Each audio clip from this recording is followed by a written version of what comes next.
Fala turma, começando mais um vídeo da Autoconsultoria do Movimento Educação Conectada e mais uma vez a gente falando sobre um tema que muita gente gosta de evitar, mas vamos tocar no assunto, né, Rosalvo? É isso aí, Pedro.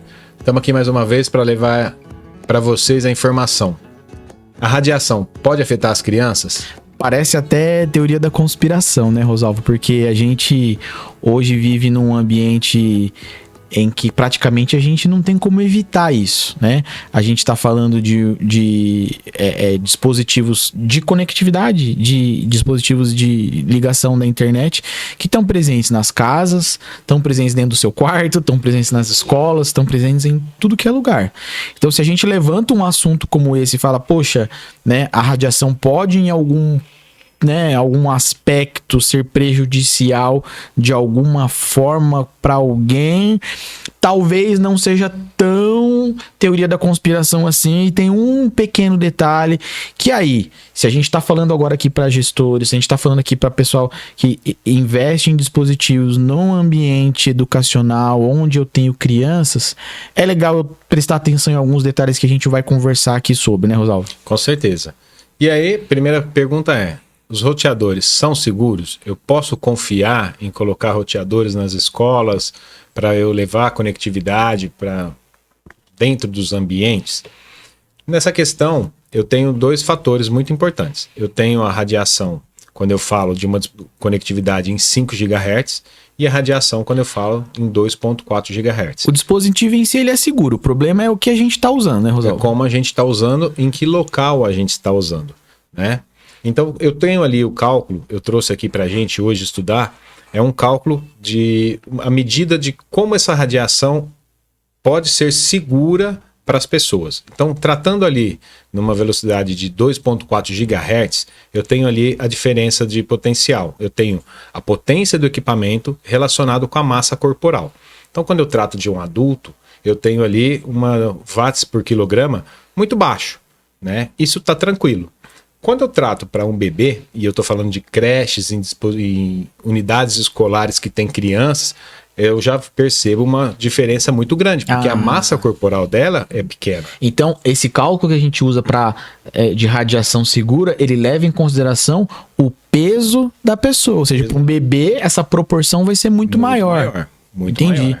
E esse é um nível que ainda está dentro do seguro, né? Eu estou trabalhando ali em 0,015 watts por quilograma. Tá tranquilo, dentro do que é orientado, né?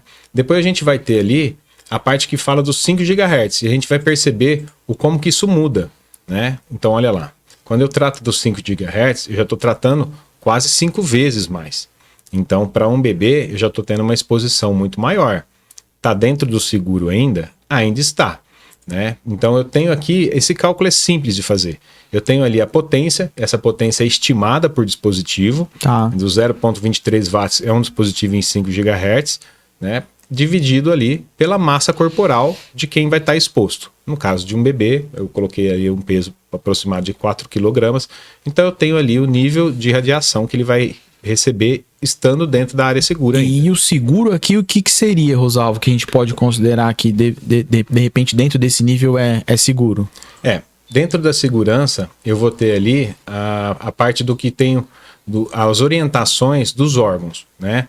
Eu vou começar aqui falando da Anatel, que é o nosso órgão, né, que regulamenta a conectividade, a parte de radiação, de distribuição de Wi-Fi no Brasil. Para nível Brasil, eu estou falando de 2, né? Esse cálculo, eu falo de 2 watts por quilograma. Lá eu percebi que eu cheguei a 0,015 quando eu trato em 2.4 GHz. Bem tranquilo. Bem tranquilo, né? O que vale ressaltar é que eu tenho a FCC, ela já trabalha com 1.6, né? Ela já é um pouco mais, vamos dizer assim, contida. Então ela trabalha com esse 1.6. Um limite mais conservador. Um limite mais conservador. E a orientação da Comissão Internacional, ela trata diferentes pontos. Ela trata cabeça e tronco com 2 e ela trata os membros com 4, né? Então eu percebo que eu tenho variâncias ali entre as medidas. Mas o que a gente tem que levar em consideração aqui, Pedro, é o seguinte: somente a Comissão Internacional trata desse fator, que é o tempo de exposição. né? Nem a Anatel, nem o FCC tratam sobre a quantidade de tempo de exposição. E ali ele fala que o limite é seguro, numa exposição de até 6 minutos. Eu estou falando de uma creche em que a criança entra e fica 8 horas. Então, vale ir para o lado mais conservador, diminuir a radiação, porque o tempo de exposição dele vai ser muito maior. E a gente não está falando, né, Rosalvo, de um dispositivo que, no caso, o access point ou o roteador, que eu ligo e desligo para poder usar. Ele fica lá ligado o tempo inteiro. Então, independente de eu estar usando ou não no meu celular, a radiação está lá, sendo emitida por aquele dispositivo, por essas 8 horas que você falou que tá ali funcionando, a criança tá ali numa creche, e aí eu tenho que pensar um pouco melhor, por mais que a gente tá falando de meio watt, né, aproximadamente ali, sim. Então, tá seguro? Tá seguro. Na verdade é 0,05 watts. 0,05, então, tá seguro, tá porém, seguro. O problema aí não é a potência, né, o problema aí é o tempo de exposição que a gente vai deixar uma criança num ambiente como esse, e isso vale até, né, até pras casas, quem tem aí crianças muito pequenas, mas aí, Rosalvo, vou de novo, né, a gente tá falando de um adulto, tá falando de uma criança pequena. Tem mais um detalhe aí que a gente pode citar que talvez amplifique essa nossa preocupação, partindo do princípio que, né, de onde surgiu essa nossa preocupação? Por que só a gente tá falando disso nesse momento, né? É uma coisa meio maluca. Mas alguns poucos fabricantes citam isso, partindo de um seguinte princípio, né? Estudos, para serem considerados como dentro da área de saúde, como sendo confiáveis, eles têm que levar uma exposição como essa e suas consequências em um período de 10, 20, 30 anos, né? Se a gente está falando de uma criança, de uma tecnologia que surgiu há 10 anos atrás, sim, eu ainda não tenho essa comprovação ou não do quanto isso pode atrapalhar o desenvolvimento dessa criança ou não.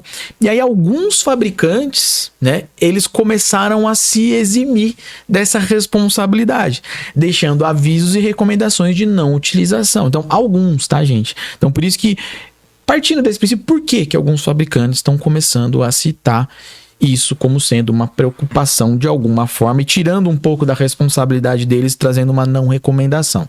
É um detalhe médico, né, Rosalvo? Que é muito, muito específico de bebês até 1 ano ali, né? E aí, aquele detalhe conservador da FCC, ele tem muito disso, que na documentação dele, ele trata sobre o tecido de formação, né? Já a Anatel e a Comissão Internacional, elas não deixam isso muito claro. Quando eu falo de tecido de formação, do cálculo, eu estou considerando que o quê? Se você analisar a parte óssea do bebê, não está totalmente formada. O osso do bebê, ele não é tão rígido quanto o osso de um adulto, né? E o osso acaba sendo um dos bloqueadores, né? A gente trouxe até aqui na imagem, né, as chamadas fontanelas, né, Rosalvo? Com certeza. A fontanela está aberta. Popularmente a moleira, né, que o pessoal fala aí. Então ela está aberta, ela está exposta, ou seja, a radiação poderia chegar na parte cerebral da criança de uma forma muito mais rápida, digamos assim. Porque ela consegue atravessar o tecido da pele e ela não vai ter o bloqueio por parte óssea. E mesmo depois dessa fontanela fechada, a parte óssea do bebê, ele leva um tempo para se enrijecer, né? Então ela não é totalmente rígida quanto é de um adulto. Então essa é a preocupação que a gente trouxe. E aí vale ressaltar aquela pergunta, né, Pedro? Eu preciso ter conectividade para o bebê? Qual é o uso que esse bebê vai estar fazendo? Né? Ele vai estar fazendo uso específico dessa conectividade? Acredito que não. Então a gente tem que levar isso muito em consideração na hora de fazer os projetos e fazer a instalação da conectividade nas escolas. Então não é uma variável específica que nos leva a essa conclusão, né? É a soma dessas variáveis que nos trazem a esse momento. É melhor evitar, né? Então, eu gestor municipal, eu secretário de educação, eu profissional de TI do município ali, se eu tô com essa responsabilidade de desenvolver um projeto em que atenda uma creche ou várias creches, onde eu tenho um berçário, onde eu tenho crianças menores de 1 ano, né? Tomem esse cuidado. essa é uma, né, Rosalvo, das muitas particularidades onde a gente tem que unir o princípio da educação, o uso daquele espaço com as características do dispositivo. E a gente sabe que nem todas as prefeituras, eu tenho ali um departamento de tecnologia dentro da educação, ou eu tenho um profissional, né, de TI ali que conheça muito bem as particularidades também da educação. Então, por isso que a gente fortalece esse nosso movimento aqui do Educação Conectada e, né, faz mais uma vez aí esse alerta para vocês, né? A gente vai continuar aqui trazendo no canal vídeos e material, conteúdo 100% gratuito para vocês conseguirem acompanhar e ter uma decisão mais fundamentada nesses pequenos detalhes que vão fazer muita diferença na hora de vocês colocar tecnologia aí nos dispositivos, nas escolas, nas prefeituras, né? Fazendo aí com que chegue não só da melhor forma, mas da forma mais bem acertada, né? Essa decisão aí que vocês venham tomar. Então, vamos continuar postando aqui vídeos no canal. Se vocês ainda não se inscreveram, se inscrevam para vocês não perderem nenhum conteúdo que a gente vai trazer aqui para vocês. O grupo do WhatsApp, que a gente também tem, né, Rosalvo? Muito importante a gente frisar essa questão do compartilhamento. O Rosalvo sempre lembra a gente, né, Rosalvo? É importante compartilhar porque essa área, por exemplo, ela está envolvendo saúde, Sim. ela está envolvendo diversos tipos de atendimento. Eu estou falando, por exemplo, aqui de creche.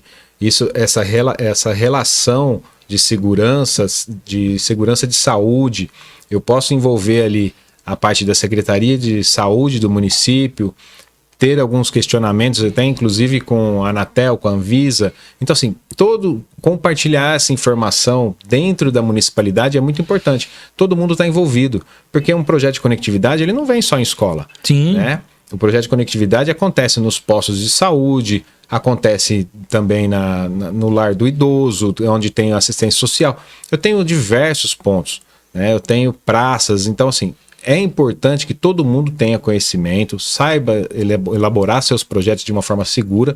Nós estamos tratando aqui não só de educação, que é o caso do nosso movimento Educação Conectada, a gente está tratando também de uma questão de saúde pública, né? E a comunicação disso, né? Para que também, às vezes, o município tome uma decisão e as pessoas ali envolvidas, os diretores de escola, os responsáveis pelas unidades, entendam o porquê que essa decisão foi tomada, né? Então, é muito importante e a gente está aqui para ajudar nessa comunicação também. Então, se não tá no grupo ainda do WhatsApp, entra aí, o link vai estar na descrição do vídeo, né? E para você, gestor, né, municipal, que tá aí dependendo, né, de muitas vezes uma consultoria, que a gente oferece esse serviço, a gente está aqui também para isso, né? Se quiserem, né, entrar em contato com a gente para uma consultoria específica, trabalho que a gente faz aí já com alguns municípios, mas a gente sabe que não é a realidade de todos os municípios do Brasil, né? Então, a gente está montando aí, oferecendo agora para vocês um curso, né, que é o curso Educação 100% On, onde a gente compilou não só as aulas mais importantes,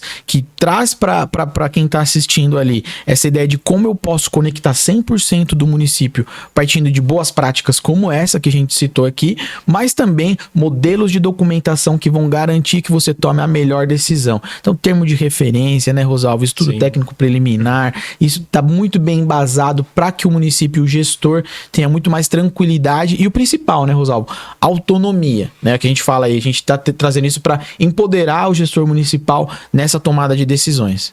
Porque a gente sempre comenta, a escola em si é um organismo que tem como sua premissa básica o lecionar, né? A parte de tecnologia nunca foi o investimento base da educação. Mas hoje é algo latente, está batendo ali. E a gente já citou em outros vídeos e nas aulas. Até outubro de 25, muita coisa tem que ser implementada. Então, implementar até 25 é possível? É possível. A construção disso tem que ser assertiva.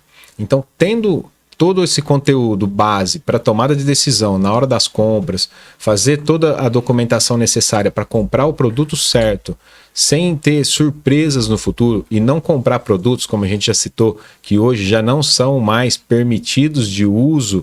Então, é para isso que a gente está aqui, né, Pedro? E lá vai ter muito material que a gente não poderia colocar aqui no YouTube, né, por ser uma plataforma aberta, com risco de perder o vídeo, derrubar o nosso vídeo. Então a gente é obrigado a separar, né? Colocar aqui o vídeo que vai no limite daquilo que a gente pode falar aqui no YouTube, e lá dentro da plataforma fechada a gente tem ali uma liberdade maior para trazer para vocês 100% ali do que a gente, né, gostaria ali de orientar para todos os municípios. Obrigado, Pedro. Até o próximo vídeo.